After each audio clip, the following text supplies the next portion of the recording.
Pinapatawan niyo talaga ako eh. Akala niyo ba ay masisindak niyo ako sa ganyan? Kung akala niyo ay matatapos ang gabing ito na may ititira ako sa inyo, nagkakamali kayo.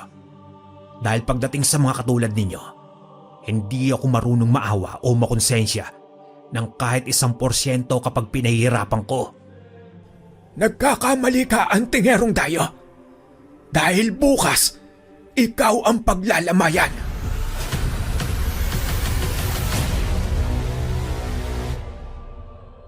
Ang kwentong mapapakinggan ninyo sa araw na ito ay hango sa tunay na buhay. Karanasan ito ni Quago. Taong 1947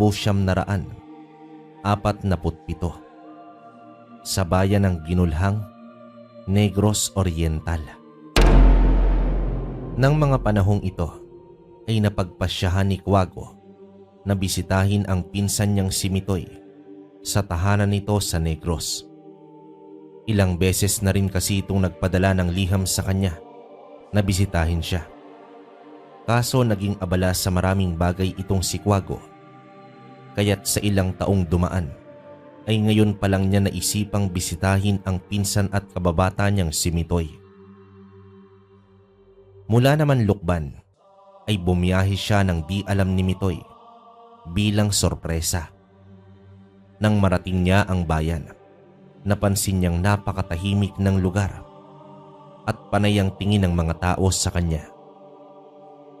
Naisip niya na lang na marahil sa kasuotan niya, mga palamuti at markas sa kanyang katawan. Isa sa mga kilalang antingero kasi si Quago sa kanilang lugar.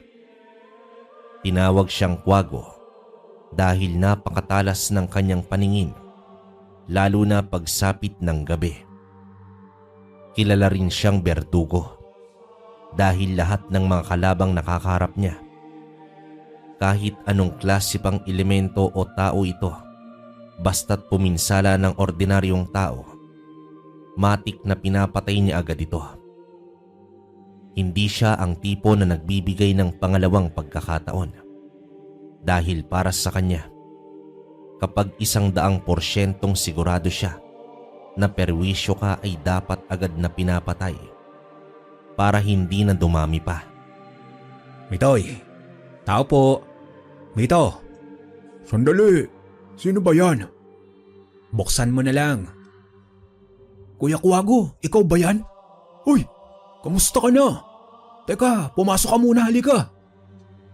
Mag-isa na lamang namumuhay itong si Mitoy.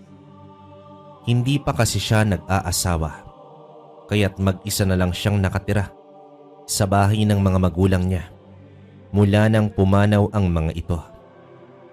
Simple lang ang bahay niya at pagbubukid lang din ang ikinabubuhay niya. Ito ang isa sa mga dahilan kung bakit kinukulit niya sa sulat ang kanyang kuya Quago na dalawin siya dahil mag-isa lang siya sa bahay niya. Bakit kasi hindi ka pa nag-aasawa? Para may kasama ka naman dito. Naku, Kuya Quago, hirap na nga akong buhayin ng sarili ko. Magdadagdag pa ako. Kaya nga gusto kong dito ka na lang eh. Total, wala ka na rin namang pamilya na doon sa inyo. Tsaka malaki naman ang lupa na naiwan ni tatay. Pagtulungan na lang natin. Mahirap din kasing mag-asikaso mag-isa eh. Dahil wala rin namang pamilya itong si Quago sa pinanggalingan niya at wala rin itong kapatid, napagdesisyonan niyang samahan na lang din muna ang pinsan niyang si Mitoy. Kinabukasan, maagang nagising si Quago. Nakasanayan niya na kasi na madaling araw pa lang ay nagdadasal na siya at naglalagay ng pamakod na orasyon sa kanyang sarili bilang proteksyon niya sa buong araw. Dahil para sa kanya, ang kapamakan at trahedya ay walang paalam, kaya maigi na ang laging handa para protektahan ang sarili. Lalo pa at bago siya sa lugar at hindi niya kabisado ang mga tao roon. Sa niyogan ang punta nila ng araw na yon, kaya bago pa maabutan ng tirik ng araw ay patapos na sila ng pinsan niya sa kanilang gagawin. Gumising na rin itong si Mitoy. Nagtulungan na sila sa paghahanda ng kanilang agahan, lalo na rin sa dadalhing pagkain na babaunin nila sa bukid, gayon din ang mga gamit na kanilang kakailanganin. Habang papunta sa bukid ay masaya na nagkwekwentuhan ang dalawa. May mga ilang tao rin silang nakakasabay at nakakasalubong. Habang naglalakad sila, isang lalaki ang bigla na lamang bumangga kay Kuwago. Nataon na nasa gilid pa sila naglalakad ng pinsan niyang si Mitoy. Kamuntikang mahulog si Mitoy sa palayan nang mawala ng balanse si Kuwago na mabuti na lang rin ay nakabawi rin kaagad. Bulag ka ba? Ang laki-laki ng daan.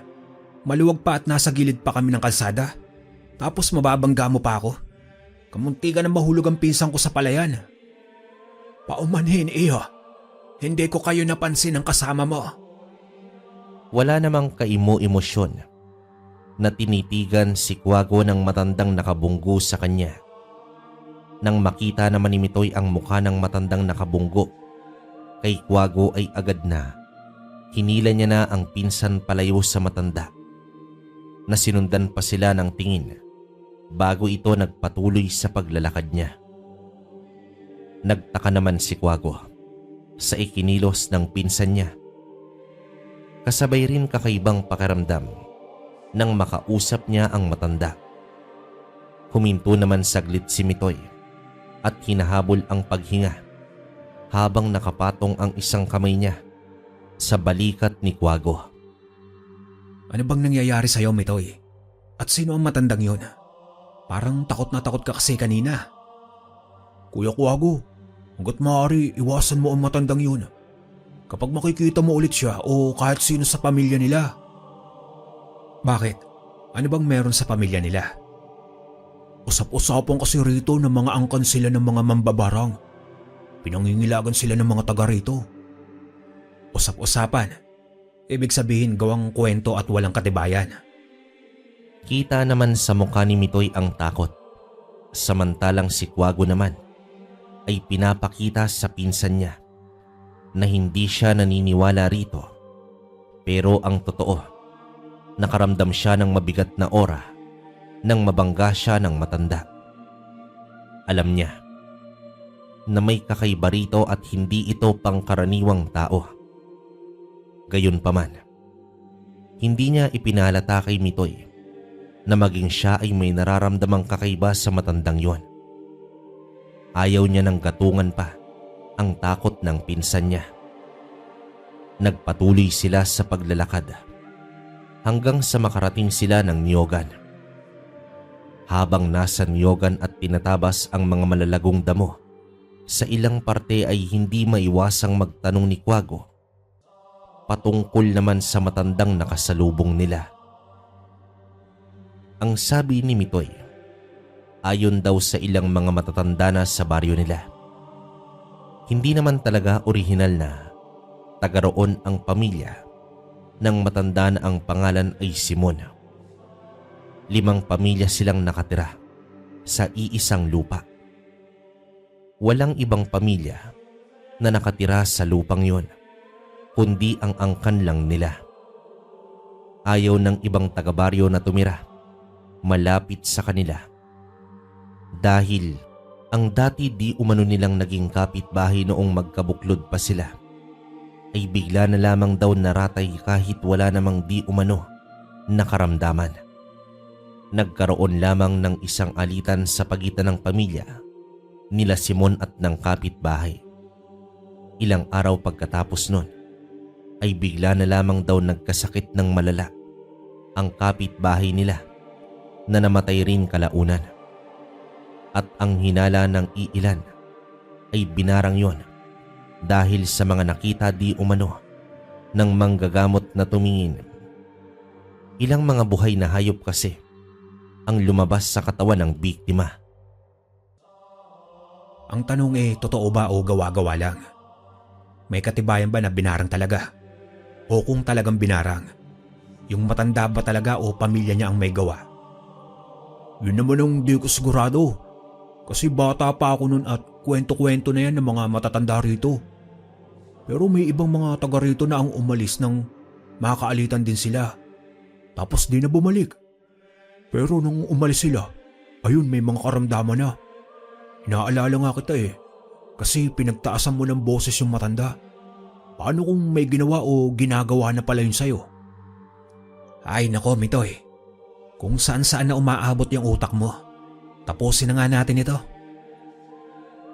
Walang kaalam-alam itong si Mitoy na isa na palang antingero itong si Kuwago. Mga bata pa kasi sila nang magkalayo sila. Kilala ring matakaw sa gulo si Kuwago noong kabataan niya. Hindi naman siya ang tipo na nagpapasimuno ng gulo. Pero kapag tingin niyang abusado ang isang tao o nang aagrabyado, binibili niya ito. Natutuwa sa kanya ang mga taong natutulungan niya, pero hindi ang iba dahil ang tingin sa kanya ay basagulero. Pero nagbago si Kuwago nang ipasa na sa kanya ng kanyang ama ang pagiging antingero. Naging mas maingat na siya sa kanyang kilos. Pili na lang ang binubugbog at hanggang nadadaan pa sa usapan ay inaayos niya na nang walang nangyayaring gulo.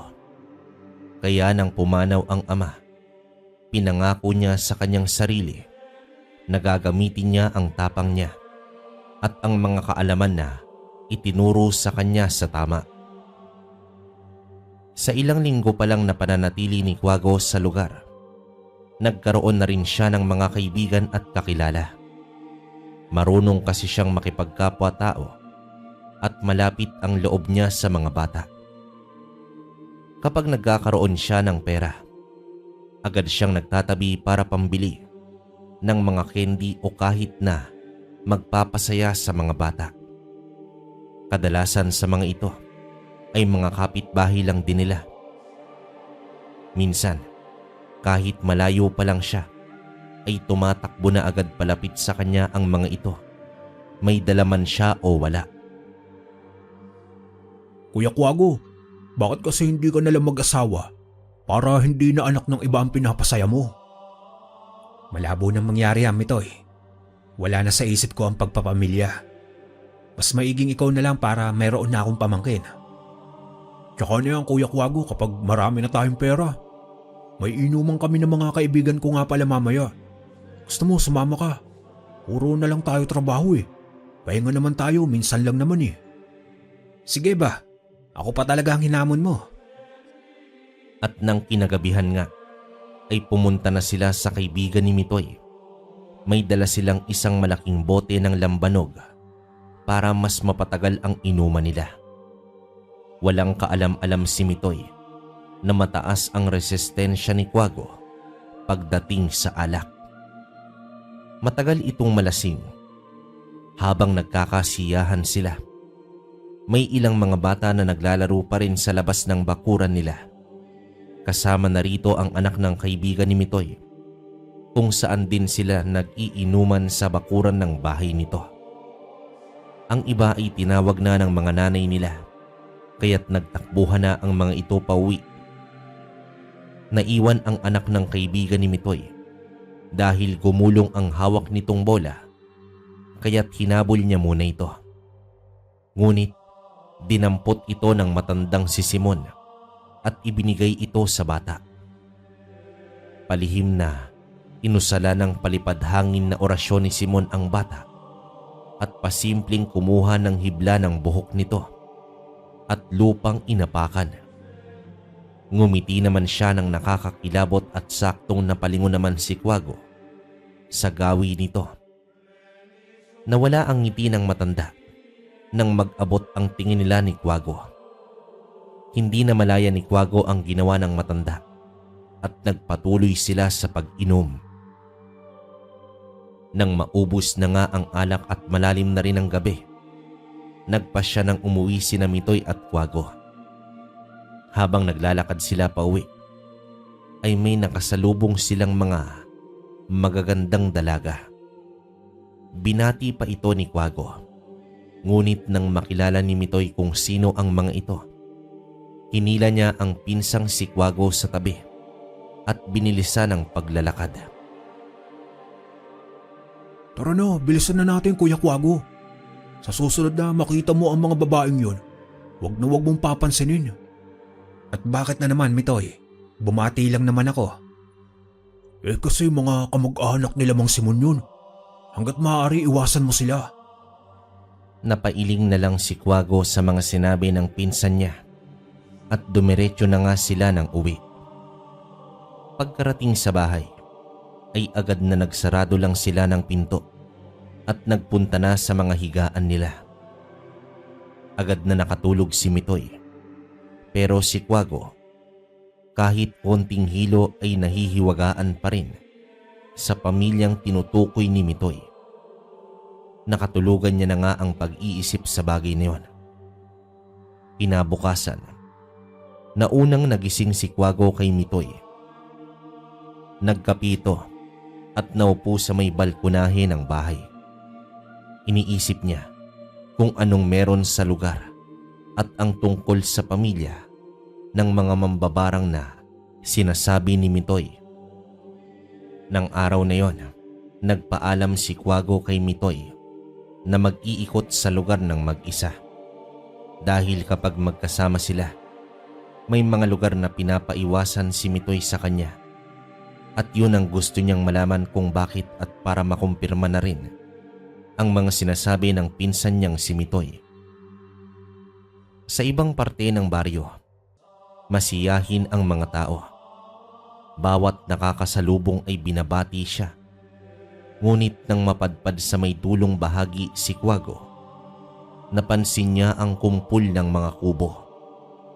Nasa bilang ito ng 5. Ibig sabihin nun ay may 5 pamilya na nakatira rito.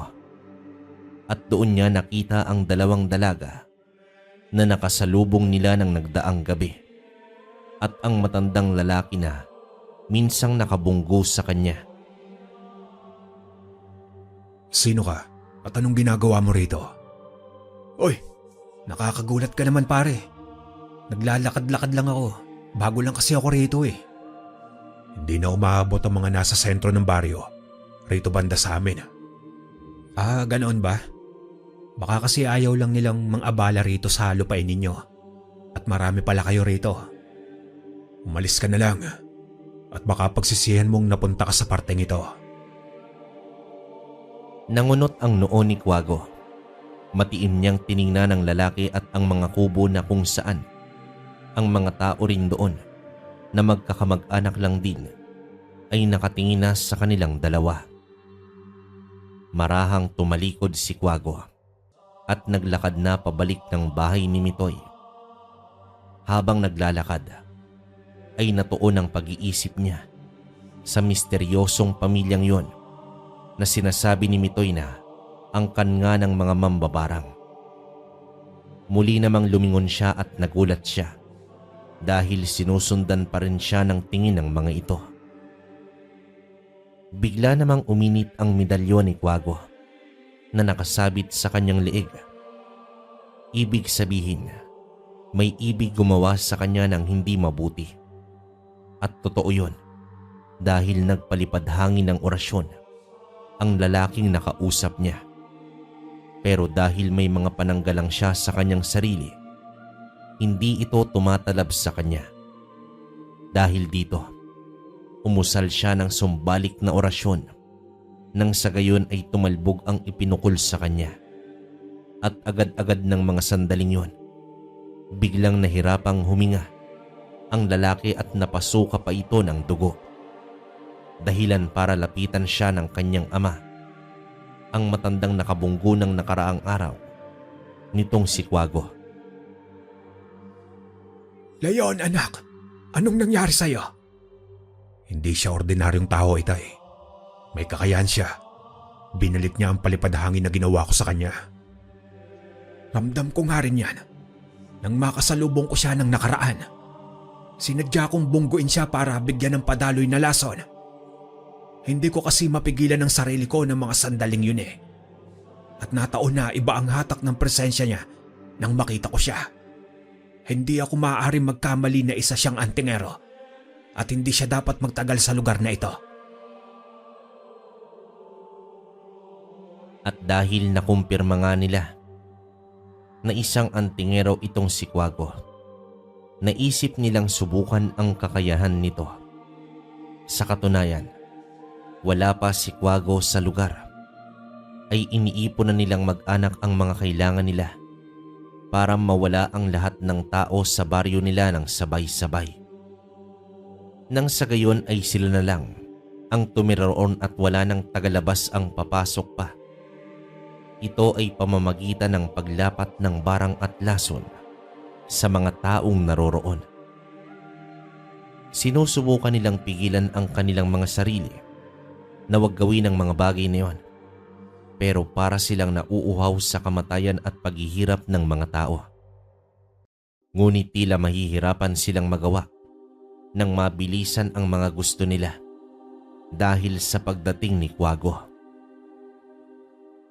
Hindi naman talaga nang gagamot si Quago. Ang mga kaalaman niya ay para lamang pamproteksyonan ng kanyang sarili at hindi para sundan ang ginagawa ng kanyang yumaong ama. At yun nga ay ang panggagamot din. Nang makarating na si Quago sa bahay ng pinsan niya, akala niya ay umalis ito dahil tahimik ang bahay nang makabalik siya. Ngunit nang makita niyang bukas ang kwarto ni Mitoy, ay nakita niya itong nakahiga pa rin. Oy Mitoy, tanghali na, ano ka ba? Hindi ka pa yata kumakain eh. Ang bigat po kasi ng pakiramdam ko, kuya eh. Nasobran yata ako kagabi. Kasi naman eh, iinom-inom ng marami tapos hindi naman pala kaya. Magluluto na lang kita ng arroz caldo. Nagtungo na nga ng kusina itong si Quago para makapagluto. At nang matapos ay dinalhan niya ang pinsang si Mitoy sa kwarto nito. Nanlalatang bumangon naman si Mitoy at kinain ang arroz kaldong niluto ni Quago. Ngunit dahil wala siyang panlasa, ay konti lang din ang nakain niya. Hinayaan na lang muna ni Quago ang pinsan na makapagpahinga. Siya na lang din muna ang nagpunta ng bukid at sa maisan ang naging destinasyon niya ng araw na yon. Para na rin manguha ng ilang mais na pwede nang kunin at para makapaglinis ng ilang parte roon. Ngunit ng araw na yon, parang may iba.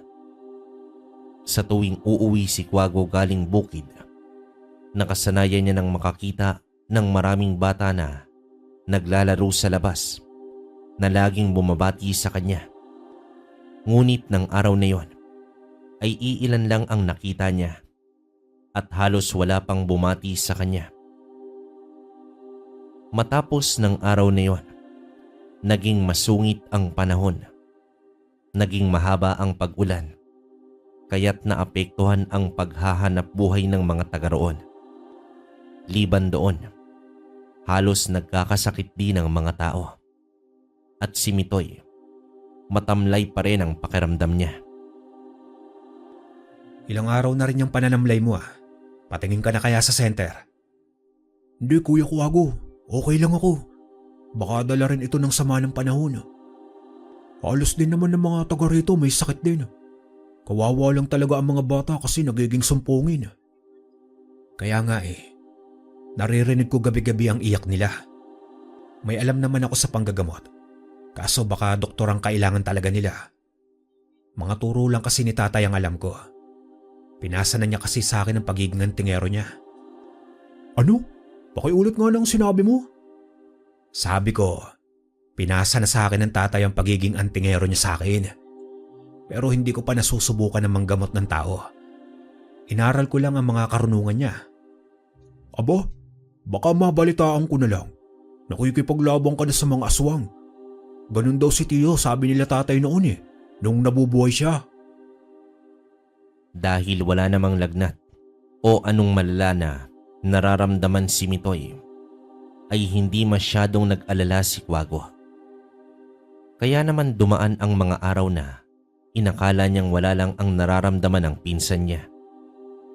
Ganon din ang ibang taga roon. Pero kahit sinubukan niya pa rin na gumawa ng mga gamot mula sa halaman, ganon pa rin daw ang nararamdaman ni Mitoy. Pakiramdam niya ay parang unti-unti siyang nawawalan ng lakas na gawin ang mga bagay-bagay. Parang nakakatamad di umano. Hanggang sa isang gabi, bigla na lang sumigaw itong si Mitoy. Nakita raw di umano niya ang tatay niya. Pero naging halimaw raw ito at gusto naman siyang patayin. Inakala naman ni Kwago na baka nilalagnat at nagdidelirio lamang itong si Mitoy. Pero hindi naman ito mainit. Inobserbahan niya pa ito ng ilang araw dahil parang hindi basta-basta na lang na nararamdaman ang pinsan niya. Noong una, akala ni Kwago ang pinsan lang niya ang nagkakaganon. Ngunit nalaman niya rin na nagkakaganon na rin pala ang mga bata sa lugar nila at ilang taga roon. Dito na naalarma itong si Kwago. Sinabihan na muna niya ang ilan sa mga magulang o mga matatanda roon na nakakaranas ng kakaiba sa kanilang sarili na magpatingin muna sa doktor para malaman kung anong klaseng sakit ang dumapo sa kanila. Pero si Kwago, may nararamdaman na talagang kakaiba sa baryo. Mitoy, hindi kaya may pandemya rito sa lugar nyo? Baka nga mayroon. Tsaka diba umuulan pa rin? Ibig sabihin may bagyo. Baka dala ng masamang hangin lang. Mawawala rin siguro to paglipas ng tag-ulan. Ang mabuti pa, patingin ka na muna sa doktor para makasigurado tayo. At kapag ganun pa rin, ako naman na ang kikilos. Sige Kuya Kwago, bukas pupunta ako sa bayan para magpatingin. May naitabing pera pa naman ako dito. Huwag kang mag-alala, sasamahan naman kita eh. Kinaumagahan nga ay nagpunta sila sa pagamutan. Ilang taga roon din ang nagpunta ng bayan para magpatingin at kadalasan pa sa mga ito ay mga bata, matatanda at mga buntis. Wala talaga sa isip ni Kwago na may ibang nangyayari na sa mga tao sa baryo dahil wala namang nagkakasakit ng malala pa sa mga tao roon na talagang kakaiba. Sa ilang oras na paghihintay ng resulta, ang sabi lang ng doktor sa kanila ay kulang lang daw di umano sila sa tulog at pahinga. Hanggang sa kinagabihan, habang mahimbing na ang tulog ng mga tao sa baryo, ganon din sina Kwago at Mitoy ay may palihim na umiikot sa buong baryo at nagpapalipad ng hanging itim na may kasamang orasyon. Dahil dito ay nagising naman si Kwago. Naramdaman niya agad na may masamang oras sa paligid niya. Sumilip naman siya sa labas ng bintana, ngunit wala siyang nakita. Nahirapang makatulog ulit si Kwago dahil sa ora na bigla niyang naramdaman.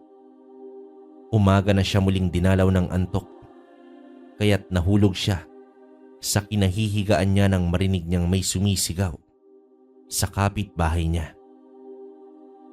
Natatarantang lumabas ng bahay si Kwago kahit hindi pa nakakasuot ng tsinelas. Sino ang sumisigaw? Anong nangyari? May sunog ba?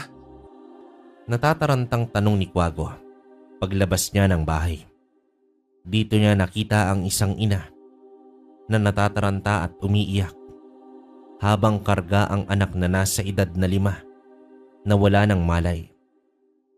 Agad na nilapitan niya ito at tinanong ang nanay kung ano bang nangyari sa bata. Umiiyak na sinabi ng ina ng bata na bigla na lang di umano tumirik ang mata ng anak niya. Tiningnan ni Kwago ang bata at napansin niyang tila may gumagalaw sa parte ng lalamunan nito. Sisilipin pa sana niya ito, ngunit kinuha na ang bata ng tatay niya at sinakay sa balsa papuntang sakayan para dalhin sa pinakamalapit na gamutan. Inisip na lang ni Quago na baka namamalikmata lang siya. Pumasok na lang ulit siya sa loob. Ngunit pagkapasok pa lang niya ay may narinig siyang kalabog mula sa kwarto ni Mitoy. Kaya pinuntahan niya ito. Nagulat siya ng pagpasok niya at nakataob na sa may sahig itong si Mitoy at wala nang malay. Mitoy, gising! Ano bang nangyayari sa'yo, Mitoy? Agad na binuhat ni Quago ang pinsan niya at kahit hindi pa niya nasubukan na manggamot ng ibang tao dahil sarili nga lang ang napagagamitan pa niya ng mga nalalaman niya ay agad na sinubukan niya ito sa pinsan niya. Nagsagawa siya ng santigwar o ritual para matukoy kung ano ang sanhi ng nangyari sa pinsan niya at mapaalis ito. Gumawa siya ng insenso at nilagyan ito ng pinatuyong dahon ng alibhon, damong Maria at iba pang sangkap pantaboy ng masamang mahika. Gamit ang 2 medalyon na gamit pa ng kanyang ama noon sa paggagamot, ang medalyon ng San Benito at ang Infinito di Dios. Ipinatong niya ito sa ulo ni Mitoy at umusal ng orasyon at dasal ng simbahan. Nalaman ni Quago na nilapatan ng barang ang pinsan niya. Ngunit ang barang na ito ay hindi agad pinapatay ang isang tao. Pinapahina muna nito ang isipan, espiritual at katawan ng isang tao bago bigyan ng nakakamatay na karamdaman o magsilabasan ang iba't ibang hayop at insekto sa katawan nito para mamatay ora mismo. Pinapasok ni Quago ang may gawa ng barang kay Mitoy sa katawan nito at umusal ng dasal at orasyon para bantayan ng gabay na engkanto ang katawan ng mambabarang para hindi ito makabalik sa katawan niya kahit gustuhin pa niya. Hinawakan ni Quago ng mahigpit ang liig ni Mitoy nang mabatid niyang nasa katawan na ng pinsan niya ang mambabarang. Sino ka? Kung hindi mo aalisin ang ginawa mo sa pinsan ko, mas mauuna kang mamatay sa kanya. Mapatay mo man ako, pero ito ang masasabi ko. Kasama rin naming mamamatay ang mga tao sa lugar na ito. Anong ibig mong sabihin? Nasa ilalim na ng barang ang halos lahat ng mga tao rito, lalo na ang mga bata. Hindi ba malapit ang loob mo sa kanila? Mga halimaw kayo! Nanginig naman sa galit itong si Quago sa mga narinig niya. Imbis na ipapaalis lang sana niya sa mambabarang ang ginawa nito, sa pinsan niya ay binalik niya ito ng 4 na beses. Ang gumawa pala ng barang kay Mitoy, ang babaeng anak ni Simon na nakasalubong nila ng nakaraang gabi nang makipag-inuman sila. Sumuka ng maraming dugo ang babae at agad na binawian ng buhay. Alam ni Simon ang ginawa ng anak niya dahil lahat naman sila ay ganon ang ginagawa para mapaalis ang mga tao sa baryo nang sa ganon ay sila na lang ang manirahan sa lugar.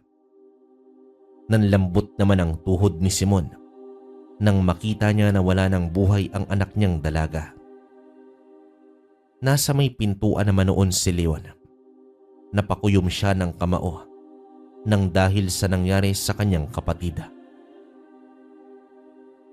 Ako na ang tatapos sa antingerong yon, Itay. Tumigil ka, Leon. Akala mo ba ay kagaya lang siya ng mga naunang albularyo at manggagamot na tumira rito noon? Hindi siya pangkaraniwan at lalong hindi siya basta-bastang kalaban. Kung ang lakas at kakayahan niya ay nanggagaling sa mga tangan niya, pipilitin natin siyang alisin lahat yon sa kanyang katawan. Tignan ko lang kung kaya niyang saluhin ang barang ko nang wala ang mga iyon. Pero imposibleng alisin niya yon. Kilala ko ang mga antingero. Hindi nila hinihiwalay ang mga tangan nila sa katawan nila. May paraan. Kahinaan ng mga gaya niya ang mga inosenteng tao at ang mga bata sa baryo ang gagamitin natin. Pero paano po, Itay? Paigtingin natin ang sumpa na ginagawa na natin sa mga tao sa baryo. Pero palalalain sa mga bata. Pero wag lang nating kikitilin ang mga buhay nila. Nang sa gayon ay mahawakan pa natin sa leeg ang pakialamerong antingero na iyan. Kinabukasan ay bumuti na ang pakiramdam ni Mitoy. Kuwinento ni Kuwago ang nangyari sa kanya at kinilabutan siya sa mga nalaman niya. Nagpasalamat naman si Mitoy sa kuya Kuwago niya at napahanga sa kakayahan nito na noon lang din niya nalaman. Sinabi ni Kuwago na lahat ng mga suot niyang palamuti, gayon din ang mga marka sa kanyang katawan, na mga orasyon ay pananggalang niya sa anumang uri ng masamang nilalang at mahika negra.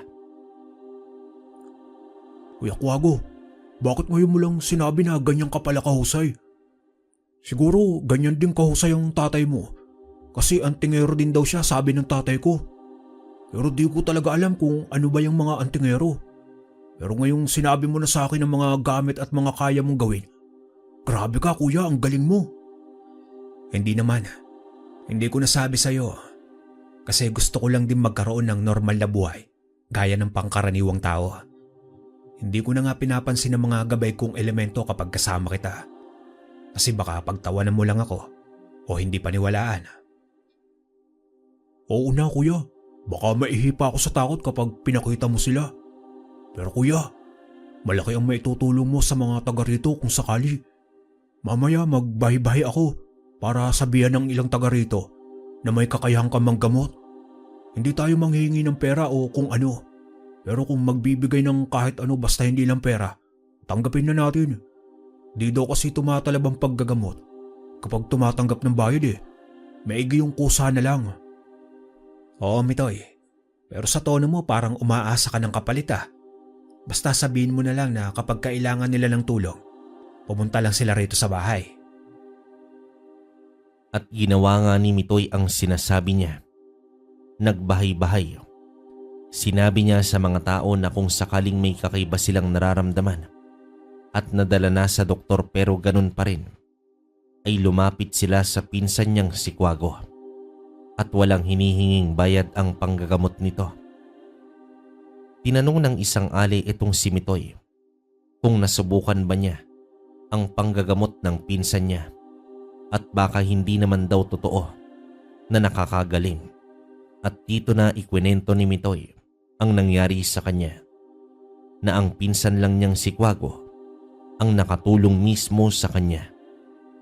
Pinakita niya rito ang proteksyon na ginawa sa kanya ni Kuwago, na para kung sakaling mangyari ulit sa kanya yon, ay agad na babalik ito sa sino mang may gawa nun. Nagkatinginan ang mga tao sa sinabi ni Mitoy.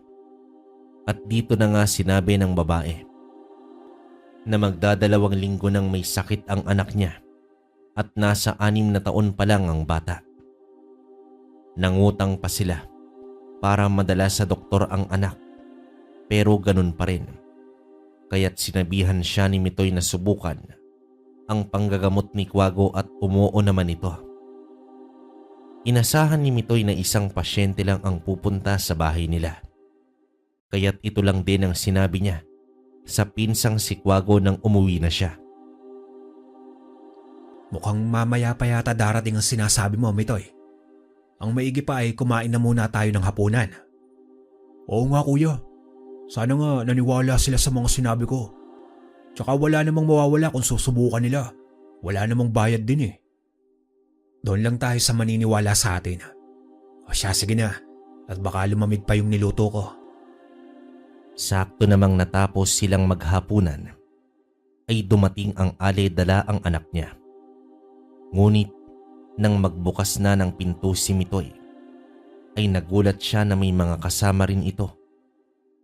Halos lahat ng taga ron ay pumunta sa kanila. Pinaghintay na muna ni Mitoy ang mga tao at pinuntahan ang kuya Kuwago niya na noon ay naglilinis ng kusina. Kuya Kuwago, nandiyan na po sila. O sige Mitoy, papasukin mo na. Baka malamigin pa yung bata sa labas. Kaya lang, hindi sila magkakasya sa bahay kuya. Ganoon ba silang kalaking magnanay at hindi kakasya sa bahay natin? Ano yan, higante? Loko ka talaga, Mitoy. Hindi ganoon kuya. Halos kasi lahat ng mga taga-baryo natin nandito. Nagulat si Quago sa sinabi ni Mitoy. Kaya't pumunta si Quago sa may sala nila at sumilip sa may bintana. Nanlaki ang mga mata niya sa gulat nang makita na ganoon karami ang mga taong pumunta sa kanila. Dahil ang inaasahan lang talaga niya ay yung mag-ina lang. Pero dahil naroon na ang mga tao ay hinarap niya na ito. Una niyang sinuri ang mga bata. At dahil ang iba rito ay hindi nagsasalita at wala sa kondisyon, ay di talaga sila makakausap ng maayos. Kaya ang mga magulang ang tinanong ni Quago kung ano-ano ang mga nararamdaman ng mga anak nila.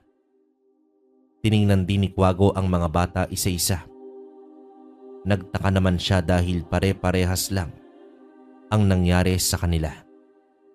At para masiguro nga ni Quago na hindi basta ordinaryong sakit lang ang nararanasan ng mga bata, kinuha niya ang dignum na minana pa niya sa kanyang ama. Ito ay mula sa katawan ng puno ng sinukuan na pinatuyo at pinutol lamang sa haba na 2 dangkal. May mga nakaukit na selyo at orasyon at aniya, may basbas pa daw yon ng hari ng mga engkanto. Kapag ididikit ito sa taong nagambala ng masamang elemento, aswang, mangkukulam o mambabarang, ay parang makukuryente ito. May matinding sakit na mararamdaman kapag nilapat ito sa katawan ng tao. Unang nilapat ito ni Quago sa mga magulang ng mga bata at tinanong kung nasasaktan ba sila. Ngunit sumagot naman sila ng hindi. Pero nang ilapat ito ni Quago sa mga bata, nagsiiyakan isa-isa at halos magwala ang mga yon. Tumitigil lamang yon kapag inaalis niya at ganoon ulit kapag ibinabalik niya. Walang sakit ang mga anak ninyo. Pinaglalaroan sila. Hindi kakayanin ng mga murang katawan nila ang ritual na gagawin ko para mapagaling sila. Isang mambabarang ang may kagagawan nito. At ayoko kayong takutin. Pero parang pinanghihinalang niya ang mga anak ninyo para bigla ang kitilin ang mga buhay nila. Nagsiiyakan ang mga magulang sa sinabi ni Quago at ang iba sa labas na nakakarinig ay nagbubulungan. Nahabag si Mitoy sa mga bata at natakot sa sinabi ni Quago. Kaya't nilapatan niya ang pinsan at kinausap. Noon ay nayuyupos na rin pala sa galit itong si Quago. Wala kasi sa isip niya na ang sinabi ng mambabarang na dumali rin sa pinsan niya ay nagawa na pala ang inaakala lang niya na pagbabanta. Dito na unti-unting lumalabas ang pagiging hudlum ni Quago dahil sa sobrang galit. Isang matibay na katibayan na lang talaga na ang pamilyang pinaghihinalaan niya ang may kagagawan pa rin noon ay nasa isip niya na ubusin ang buong angkan ng mga yon. Hinila ni Quago ang pinsan niyang si Mitoy. Mitoy, hindi kakayanin ng mga bata ang ginagawa ko sa'yo. Kung ganun Kuya Quago, ngayon anong gagawin mo? Ikukulong ko pansamantala sa katawan mo kung sino man ang may kagagawan nito sa kanila. Di ba nga sinabi ko na sa'yo, yung pamilya nila Mang Simon ang mga mambabarang. Walang ibang gagawa niya kundi sila lang. Gusto kong mapatunayan muna na sila nga. Para kung sakaling tatapusin ko sila, wala akong pagsisisihan. At higit sa lahat, walang taga rito ang isasakdal ako. Ngunit tumanggi si Mitoy dahil sa takot. Naisip niya kasi na baka hindi rin maniwala ang mga tao dahil magkamag-anak sila at sabihin na umaarte lang sila at gumagawa ng kwento. hanggang sa ang ama ng isa sa mga bata ang nagboluntaryo. Wala na agad na sinayang na panahon si Quago at nagsagawa na agad ng santigwar. Inorasyonan niya ang mga bata. Inutusan ang mga magulang na ipagdungtong ang mga kamay ng bata at ang ama na nagboluntaryo. Nang sa gayon ay mapunta sa katawan ng lalaki ang kaluluwa ng mambabarang. Inilapat ni Quago ang 2 mutya niya sa ulo nito at hinipan ng pamarusang orasyon ng lalaki dahil alam niyang nasa katawan na nito ang mambabarang. Magsalita ka. Yung may gawa ba nito sa mga bata ay yun din gumawa sa pinsan ko? Hindi ko alam, kaya palayain mo na ako. Sira ka ba? Akala mo ay pakakawalan na lang kita basta nang hindi ako sigurado na aalisin nyo ang mga ginawa nyo sa mga taga rito, lalo na sa mga bata. Gusto mo bang buhayin pa kita? Pakilala ka muna. Sabihin mo sa akin kung bakit nyo ito ginagawa. Pamimilit ni Quago ngunit nagmamatigas pa rin na umamin ito dahil ayaw nitong sabihin noong una kung sino siya at ano ang dahilan niya. At paulit-ulit siyang pinukulan ni Quago ng pamarusang orasyon, sabay pagkastigo sa kanya ng hawak nitong dignum. Umiyak na ito at nahihirapang huminga. Hindi mo yata talaga kilala kung sino ang kinakalaban mo. Kaya sabihin mo na kung sino ka. Leon, ako si Leon, ang anak ni Simon. Ginagawa lang naman namin ito dahil gusto namin kami na lang ang manirahan dito dahil ayaw sa amin ng mga taga-baryo. Alisin mo ang mga ginawa mo sa mga bata ngayon din. Ngunit nagmamatigas pa rin si Leon. Kaya't wala nang nagawa si Quago kundi tapusin siya. Inusalan ni Quago ang hawak niyang dignum at tila sa gilid niya ay may kinakausap siya patungkol kay Leon. At dito, parang iginilit niya sa liig ng lalaki ang dignum sa kaumusal ng pamatay na orasyon. Dito na nangisay ang lalaki kung saan kinulong ni Quago ang mambabarang na si Leon. Umiyak ang asawa nito sa pag-aakalang namatay na ang kanyang asawa. Ngunit sinabihan siya ni Quago na huwag mag-alala dahil ang mambabarang ang tinapos niya at ligtas ang asawa niya. Ilang sandali pa ay nagkamali na nga at bumalik na sa ulirat ito. Saktong pagkagising naman ng lalaki ay nagkagulo sa labas ng bahay ng may 2 matanda na sumuka ng linta at malalaking gagamba. Dahil dito ay mas lalong uminit ang ulo ni Quago. Mga wala talagang kadala-dala. Mitoy, bantayan mo ang mga tao at may patatahimikin lang akong mga mambabarang. Walang sasama dahil lalong mapapahamak lamang kayo. Mga dakilang mambabarang ang mga ito dahil mga walang takot kahit 2 na ang nalalagas sa kanila. Kuya Quago, mag-iingat ka. Kung malalakas ang mga anak ni Mang Simon, masigit na mahusay siya. Hindi mo pa talaga ako kilala, Mitoy. Kung dati wala akong sinasantong mga tarantadong tao, mas lalo na sa mga kagaya nila. Umalis na itong si Quago na nanggagalaiti sa matinding galit. Wala siyang ibang dalang sandata kundi ang dignum, kaalaman niya at ang kanyang mga tangang medalyon. Nang makarating siya ay nakaabang na ang buong angkan ni Simon sa kanya. Sabay-sabay na umuusal na ang mga ito ng mahika negra sa pag-aakalang mas madali nilang matatapos si Quago kung pagtutulungan nila ito. Ngunit tumayo lang nang nakapamulsa si Quago sa harap nila at pinagmamasdan sila habang gumagalaw ang mga bibig. Pinapatawan niyo talaga ako eh. Akala niyo ba ay masisindak niyo ako sa ganyan? Kung akala niyo ay matatapos ang gabing ito na may ititira ako sa inyo, nagkakamali kayo. Dahil pagdating sa mga katulad ninyo, hindi ako marunong maawa o makonsensya ng kahit 1% kapag pinahihirapan ko. Ikaw ang paglalamayan ng mga taga-baryo bukas. Hambog na tayo. Eh di subukan natin. Dahil walang kilos na ginagawa ang mga ito, walang pag-atake at tanging sabay-sabay na orasyon lang ang ginagawa, ay ganun lang din ang ginawa ni Quago. Maya-maya pa ay naglitawa na ang mga malalaking tarantula, mga uod sa ilalim ng lupa, at ilang mga makamandag na insekto at iba pang maliliit na hayop. Mga alaga ito ng pamilya ni Simon. Papunta ito sa direksyon ni Quago.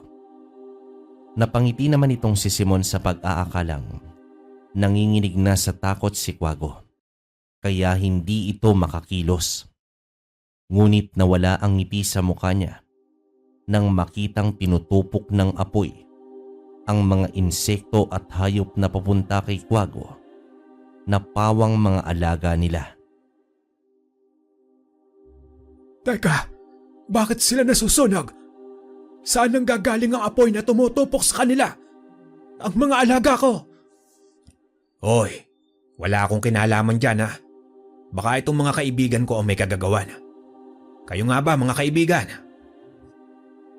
Ilang sandali pa ay may lumitaw na San Telmo at berdugo ng mga engkanto sa gilid ni Quago. At nang makita ito ni Simon at ng pamilya niya, nanginginig silang umatras ng dahan-dahan dahil alam nilang yun na ang magiging katapusan nila. Inutusan ni Quago ang mga kaibigan niyang elemento na ubusin ang buong pamilya ng mga mambabarang na yon at sirain lahat ng mga ginagamit nila. Narinig pa ni Quago ang pagtangis at pakikiusap ng mga ito, pero hindi niya na pinakinggan pa. Nakita niya kung papaano kastiguhin at kolektahin ng berdugo ng mga engkanto ang kaluluwa ng mga ito at itapon sa impyerno. Tinupok naman ng San Telmo ang lahat ng kanilang mga gamit na may kinalaman sa itim na karunungan. Walang bakas ng dugo, ngunit higit pa sa kamatayan ang ipinataw sa angkan nila Simon. Bumuntong hininga si Quago ng malalim at nagpasalamat sa dalawang elementong tumulong sa kanya bago sila nawala. Pasimpleng umuwi ng bahay si Quago at nang makarating ay bumuti na ang kalagayan ng mga taga roon. Wala na sila. Pinatay sila ng mga kaibigan kong engkanto. Kayo na ang magpalibing sa mga yon at magsiuwi na rin kayo. Dahil kasama nilang nawala ang mga sumpa ng barang na inilagay nila sa inyo. Pumasok na ng kwarto si Quago. Sarami ng espiritual na lakas na nagamit niya ng mga sandaling yon ay nakaramdam siya ng matinding pagod. Kinabukasan, nang puntahan ng mga tao ang bahay nila Simon, ay natagpuan nilang nakahandusay na ang mga ito sa lupa at nakadilat ang mga mata na purong puti na. Wala itong bakas ng dugo. May bakas ng sunog sa loob ng bahay. Pero may mga bagay lang na naging abo na nakapagtataka para sa mga tao. Dahil himala di umanong dinadamay ang bahay, nagawa lang naman sa nipa at pawid. Doon lang din sa lupaing yon nila sabay na inilibing ang pamilya. Dahil din sa nangyari, ay nagsimula na nga rin sa panggagamot si Quago para na rin makatulong sa mga taga-baryo. Sinasabihan pa rin naman niya ang mga ito na kumonsulta pa rin sa doktor at pumunta na lamang sa kanya kung wala pa rin nangyayaring pagbabago.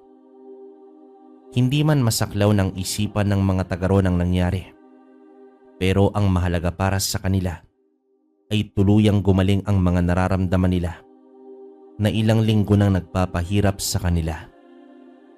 Ito ay dahil kay Quago, ang walang awang antingerong umubos sa angka ng dakilang mambabarang. Wakas. Okay, so para sa akin mga kabaryo, napakaganda ng storya natin ngayong araw. Yun nga lang nakakalungkot din kasi parang ubusan ng lahi ito. Pero wala tayong magagawa. Alam naman natin na purong kaliwa yung pamilya ni Simon. Talagang napakalakas lang netong si Quago. Saka grabe yung tangan niya, San Benito, saka Infinito de Dios, saka yung hindi ko masabing gabay niya pero feeling ko kasi sinabi rito na matalik niyang kaibigan yung elementong San Telmo saka yung engkantong Verdugo, di ba? So doon pa lang talagang kikilabutan ng espiritual na makakalaban yung dalawang yon. Ano pa yung mga tanga ni Quago, di ba? Saka yung dignum niya talagang alam niyo naman napakalakas ng dignum. Yun nga pala sa mga gusto ng gamit kagaya ng dignum, meron tayong dignum na pulseras. Punta lang kayo sa TikTok shop natin, Kwentong Baryo Shop 8888. Doon nagla-live tayo mga kabaryo. Papalaw na rin ang FB page natin, Kwentong Baryo Official. Pwede rin kayong mag-message doon. Bali yung dalawang yon ako makakausap nyo kasi sobrang busy si Tito Proy. Sa ngayon mga kabaryo, hanggang dito na lang muna. Hanggang sa susunod na kwento. Maraming salamat.